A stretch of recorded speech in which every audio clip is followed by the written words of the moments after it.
Pacific ocean एक ऐसा एकमात्र ओशन जो हमारी सोच से भी ज्यादा बड़ा है।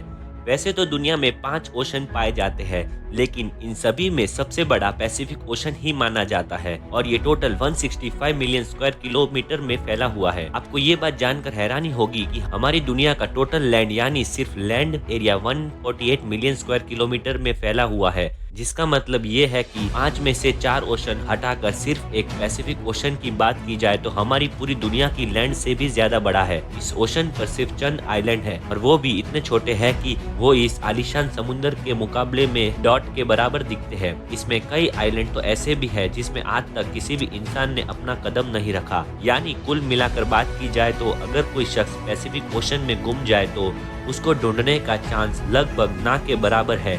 लेकिन आज आपको ऐसे इंसान की रियल स्टोरी बताएंगे जो अपनी छोटी सी बोट में पैसिफिक ओशन में गुम गया था, और वो भी सिर्फ 10 या 15 दिन तक नहीं, वो भी पूरे 438 डेज तक। जी हाँ, इस शख्स ने एक्सीडेंटली एक ऐसा वर्ल्ड रिकॉर्ड बना लिया था जिसको कोई चाहते हुए भी तोड़ना पसंद नहीं करेगा। समुद्र में सबसे ज्यादा वक्त बिताने का ये वर्ल्ड रिकॉर्ड जोस सैल्वाडोर एल्वरिंगा नामक एक शख्स ने बनाया था, जिसने समुद्र में पूरे 438 डेज गुजारे और वो भी एक 7 फुट की छोटी सी बोट पर। लेकिन सवाल आखिर ये है कि 14 महीनों तक इतने बड़े और खौफनाक समुद्र में ये अकेला जिंदा कैसे रहा। लेकिन इससे पहले हम ये जानेंगे कि ये समुद्र में आखिर गया क्यों था। ये बात है 2012 मेक्सिको के एक छोटे गांव कोस्टा एजुल में जोस एल्वरिंगा नामक एक शख्स रहता था। जोस उस वक्त 36 साल का था और वो एक एक्सपर्ट मछुआरा भी हुआ करता था।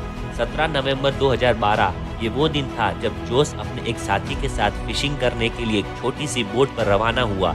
इनका प्लान था कि वो समुद्र में सिर्फ 30 घंटे गुजारेंगे। इसी वजह से इनकी छोटी सी बोट पर कुछ ज्यादा सामान भी नहीं था। इस 7 फुट की बोट पर सिर्फ एक इंजन और एक रेफ्रिजरेटर था जिसमें वो मछलियां स्टोर करते थे, और वो अपने साथ सिर्फ एक दिन का खाना पीना लेकर जाने वाले जोस को ये कहा मालूम था कि उसके अगले 438 दिन उसकी जिंदगी के बदतरीन दिन होने वाले हैं। वो लोग मेक्सिको से 120 किलोमीटर दूर गए और अपना जाल समुद्र में बिछा दिया। लेकिन उसी वक्त एक खौफनाक समुद्री तूफान वहां आ पहुंचा। अपनी जान बचाने के लिए मछली के जाल को वही छोड़कर वापस किनारे की तरफ भागे।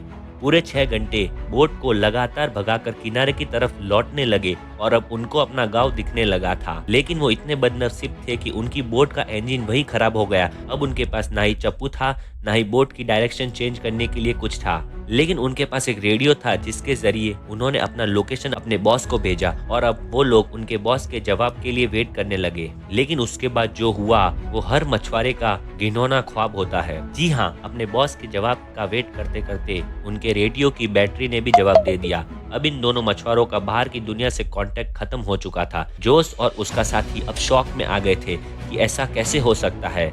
तेज हवा ने उनको वापस समुद्र की तरफ ढकेलना शुरू कर दिया, जिसकी वजह से वो लोग किनारे से काफी दूर जा रहे थे। उनके बॉस ने एक सर्च टीम बनाई और उनको पैसिफिक ओशन के अंदर भी ढूंढा, लेकिन अब बहुत देर हो चुकी थी। जैसे जैसे दिन गुजरते रहे वैसे वैसे उनको ढूंढना मुश्किल हो गया था। इस हादसे को 5 दिन गुजर चुके थे और हवाओं ने जोस की बोट को किनारे से 450 किलोमीटर दूर ढकेल दिया था। अब वो लोग समुद्र के एक ऐसे हिस्से में पहुंच चुके थे जहां आसपास पानी के अलावा कुछ नहीं दिख रहा था। उनको मालूम था कि उनकी बोट इतनी छोटी थी कि उसको दूर से स्पॉट नहीं किया जा सकता, और उनके पास ना ही कोई फ्लेयर गन थी और ना ही उनके पास आग लगाने के लिए कोई चीज जिससे वो सिग्नल दे सकते थे। अब जोस और उसके साथी को अच्छे से पता चल चुका था कि अब उनके बचने का चांस 1% से भी कम है। अब तो उनके पास खाने पीने के लिए भी कुछ नहीं था, क्योंकि खाने की सभी चीजें खत्म हो चुकी थी। इसलिए उन्होंने अब पेट भरने के लिए उनके हाथों से ही परिंदों को पकड़ना शुरू कर दिया था, जो उनकी बोट पर आकर बैठते थे, या फिर बोट के आसपास की मछलियों को पकड़कर कच्चा खाने लगे। बारिश का खारा पानी पीने से इंसान की मौत हो सकती है, इसलिए उन्होंने अब बारिश का पानी समुद्र में तैरती प्लास्टिक की बोतल में भरना शुरू कर दिया।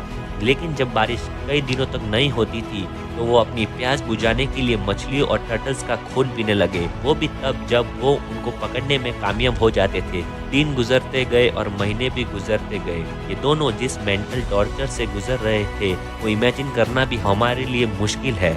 आखिरकार जोस सैल्वाडोर का साथी ये टॉर्चर बर्दाश्त नहीं कर सका और उसने सुसाइड कर लिया। अब इस छोटी सी बोट पर बात करने के लिए भी जोस के पास कोई नहीं था।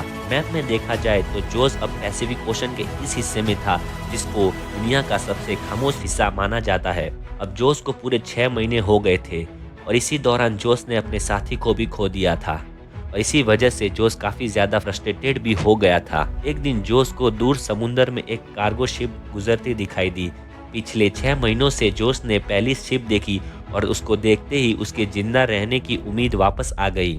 जोस ने कार्गो शिप की तरफ हर तरह के इशारे किए, लेकिन बदकिस्मती से शिप की क्रू को ये छोटी सी बोट नजर नहीं आई।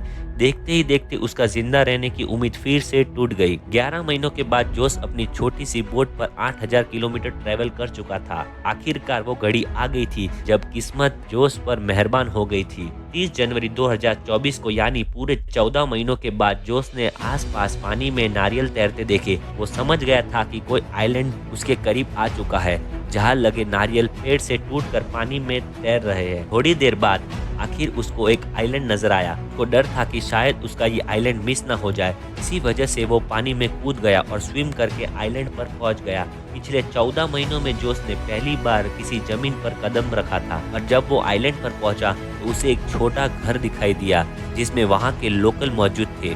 पिछले 438 डेज में जोस का पहली बार किसी और इंसान से कांटेक्ट हुआ था। यह आइलैंड मार्शल आइलैंड का एक रिमोट आइलैंड था जिसको इबॉन एटॉल कहा जाता है और ये आइलैंड जोस के स्टार्टिंग पॉइंट से 11,000 किलोमीटर दूर है।